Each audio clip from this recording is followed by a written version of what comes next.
नैहर कुल परिवार काहे तू छोड़वनिए पापा नैहर कुल परिवार नहीं कोनो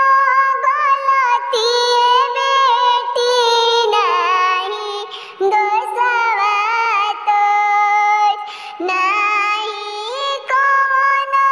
गलती बेटी नहीं दोषवा तोर सिंदूरा छोड़ले हो बेटी नैहर कुल परिवार सिंदूरा छोड़ले हो बेटी नैहर कुल परिवार कैसे ससुर रहबे मम्मी पापा भैया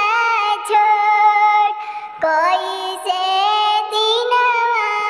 पार जे होई है ससुर में मोर